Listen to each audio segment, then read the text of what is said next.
Please take your seat. We are running behind. I'm going to go ahead and call this meeting to order here at 4:22. Are we in compliance with the open meeting law? Yes. Do you mind taking the roll? Certainly. Chair. Here? Treasurer. I have to run. Uh-oh. Vice Chair Byrne. Here. Commissioner Scrope. Here. Commissioner Breyer. Sorry, Carpel. Commissioner Haynes Amblin. Here. Commissioner Carpel. Here. Commissioner Loden. Commissioner Pacheco. Excuse. Commissioner Pacheco. Here. Commissioner Palancar. She's not, sorry, wrong. I've got the wrong sheet. I'm sorry, guys. Forgive me. Commissioner Scrope, I called you. Commissioner Trimble. Here. Commissioner Tupaz. Excuse. Commissioner Jackson. Here. Did I miss anyone? Commissioner Weinstein. Commissioner Shafik. Here. And then Commissioner Weinstein. Here. Thank you. I apologize. Thank you. You're good. No, it's fine. Thank you. We'll move into public comment. And during this portion of the agenda, items must be limited to the matters on the agenda for action. If you wish to be heard, please give your name for the record. The amount of discussion, as well as the amount of time any single speaker is allowed, may be limited. Do I have anyone here for public comment?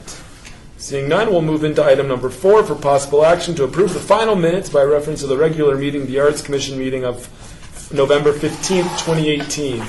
Any comments or questions before I move to approve?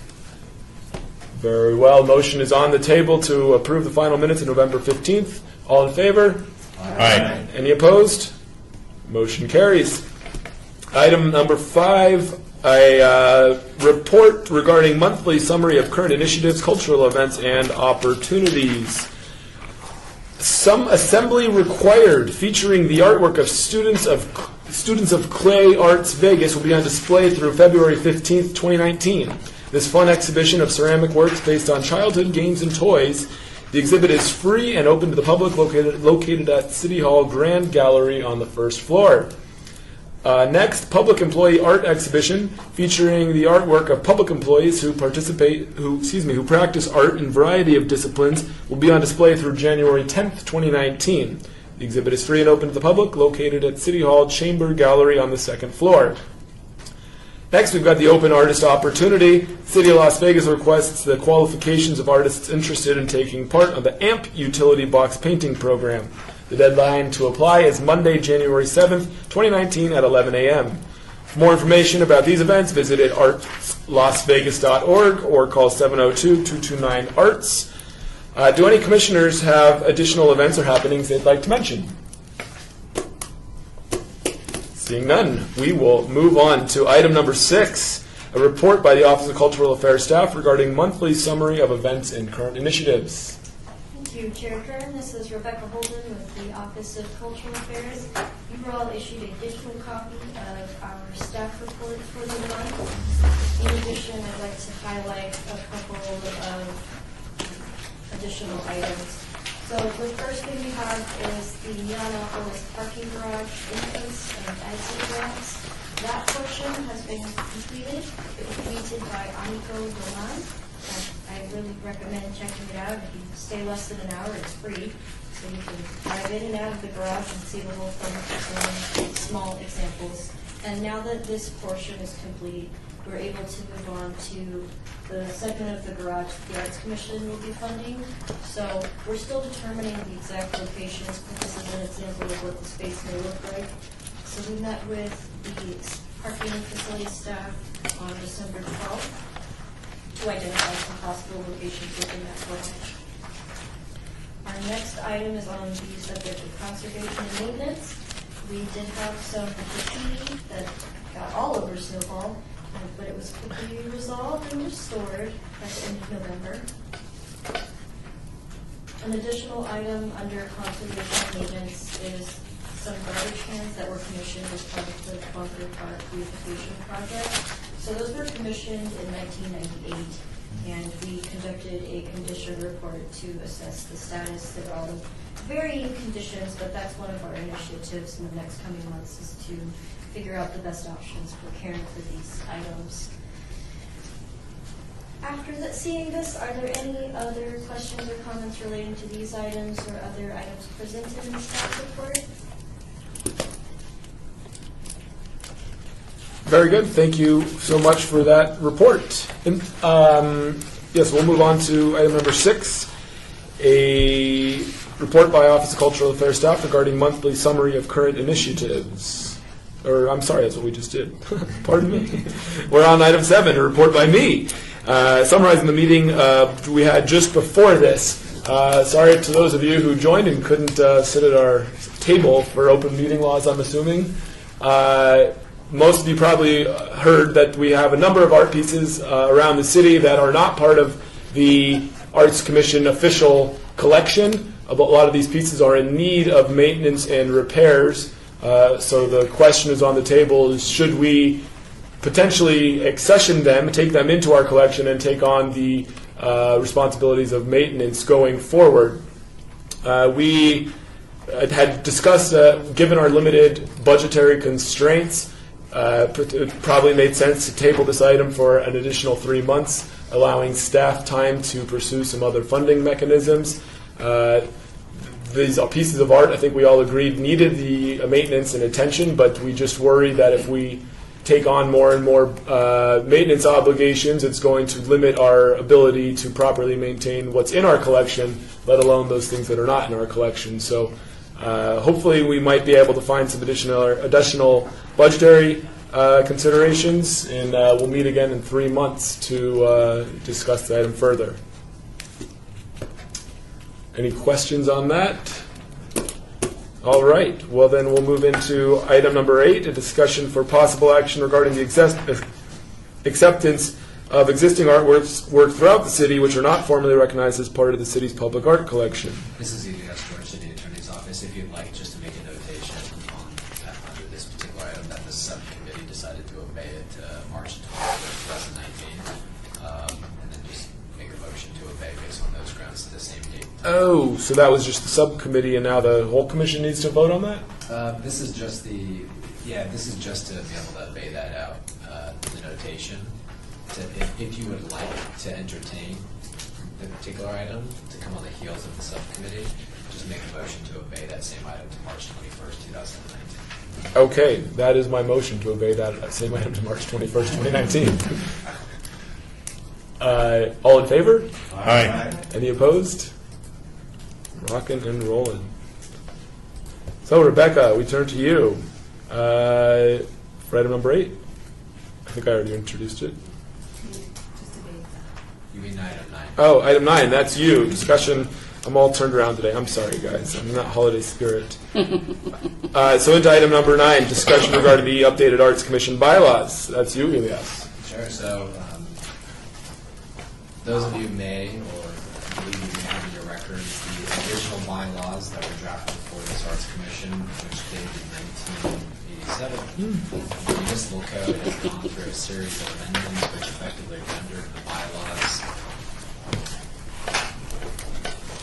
futile, not so applicable. So what we did is I worked with Allie and her staff and some folks in the city attorney's office, and we went through and substantively amended the bylaws to effectively work in line with the Las Vegas Municipal Code to get them updated. Just taking a step back, what these bylaws really do is it's more of an administrative nature for what these bylaws are. The Las Vegas Municipal Code puts together what the requirements are for each of you to sit on this board. Also provides the procedural mechanism by how each of you are appointed to this board. The municipal code also provides the mission of the Arts Commission, and it also provides provides a definition of the two different funds that support the Arts Commission, which is the Arts Fund and the percent of the Arts Fund. What the bylaws do is the bylaws help to string the municipal code together to make it a little bit more cohesive, so that functionally, if somebody in staff wants to read the code, there may be some gaps. And those gaps we hope to have filled by the bylaws. So it's more of an administrative solution to help clear up some ambiguity. We don't ask that any of you take any vote on any of this today. In fact, that would be improper. What we're only doing is just providing it for you for your reading pleasure. And if you'd like to have any discussion, any questions, please, I'm more than happy to ask. And it will be coming on the next agenda in January, I believe. And at that moment, if you'd like, we can also have additional questions at that time. It will be at that time that we will make a motion to approve the bylaws at that time. But today, it's just immediate discussion and questions that you may have. And if any of you want to take that home as well, if you have any additional questions, you can always contact me personally or send me an email. I'm more than happy to entertain that individually as well. I can certainly incorporate that into the record when we get together. Excuse me, this is Commissioner Carpel. So we can actually take both of these sections home and look at them. Yes. I'm not calling you, but it's fine. Okay. So, but under the Las Vegas Municipal Code, the procedural mechanisms that were first required to bring this to the board for discussion, give you guys all the members an opportunity to review, also give the public an opportunity to review should they be so interested and so inclined. And that's that. Commissioner Packard, these documents are the existing bylaws related to our Arts Commission, and is there a directive or a document that shows what you're proposing? Yes, so for the record, since we're not video camera, the document that you originally held up, I believe, was a copy of the original bylaws that are in effect today that were passed on October 21st, 1987. You are correct. Those are the current existing bylaws, but they are effectively useless in that they don't correspond with the current operative Las Vegas Municipal Code. In the back of the packet that was provided to you for today's agenda item, in the back of page, as relates to agenda item number 9, there should be a draft of the bylaws. Located in your backup.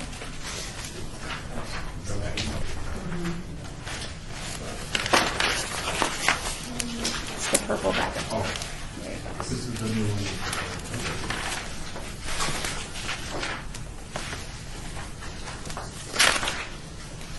So, Commissioner, the document that you now have in your hand are the proposed amendments to the 1987 bylaws, which were recently drafted by our office and have been submitted to the Office of Cultural Affairs for consideration and edits, and also to this board for their suggested edits, if any, and also to open up the floor for any discussion. Thank you. This is Commissioner Haynes Hamblin. I have a procedural question. For these bylaws, we have until the next meeting to review them and consider them, and then we can vote to approve them at the next commission meeting. Is there a step beyond that where these then have to then be ratified by the city council after the fact? No, so effectively, these are the bylaws that as they relate to the,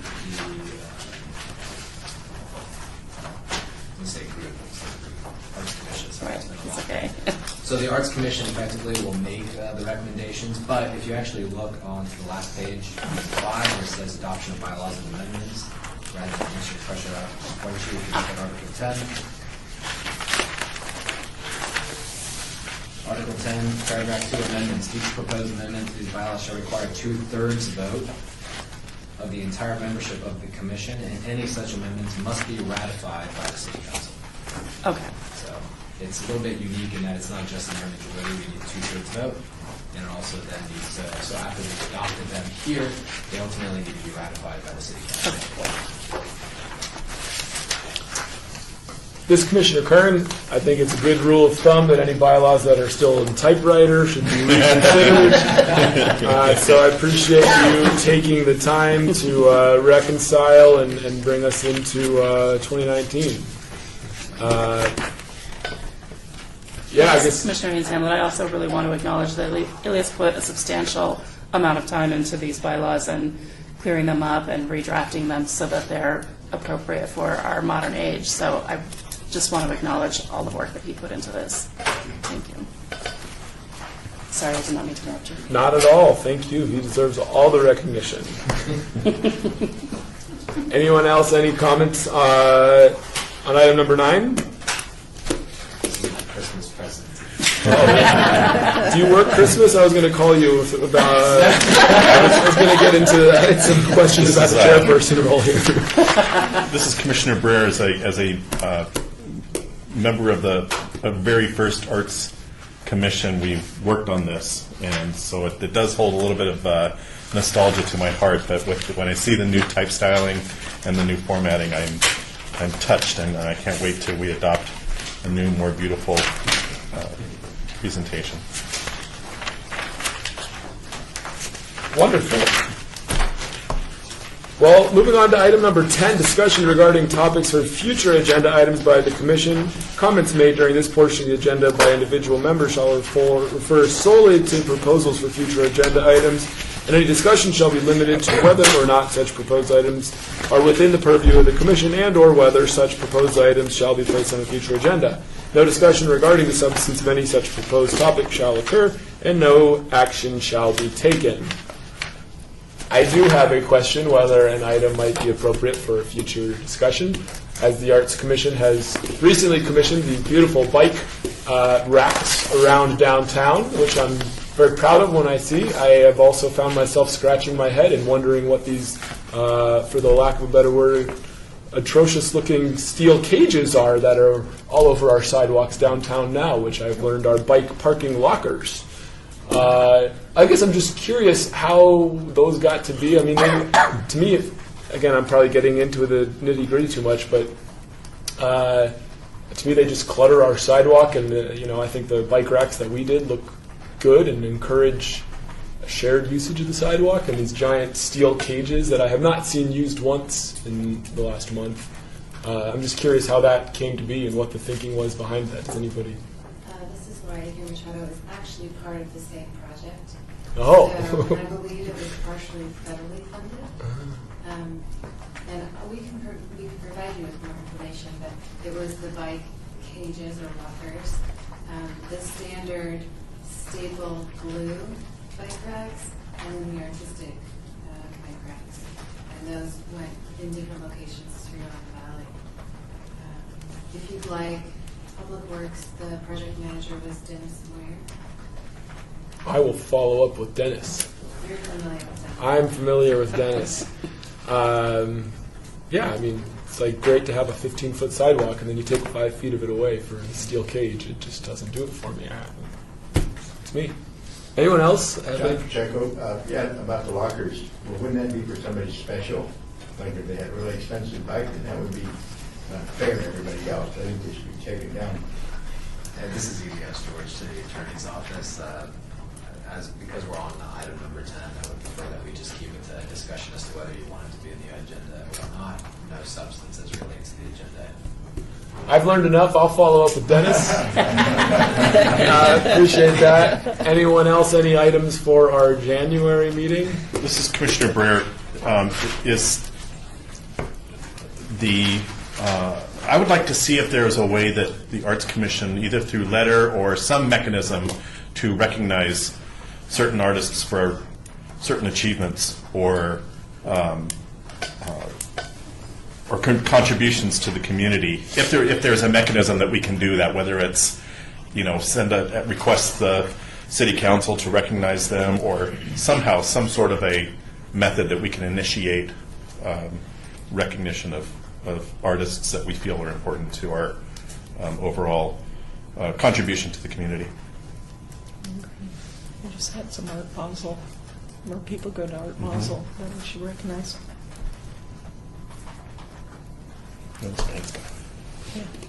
Yeah, I think that's great. Whether we can, as requested, sort of acknowledge certain pieces that may not be in our collection.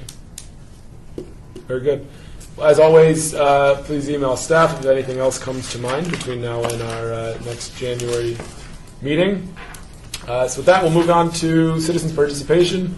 Seeing no citizens to participate, we're going to move right into adjournment. Happy holidays to all.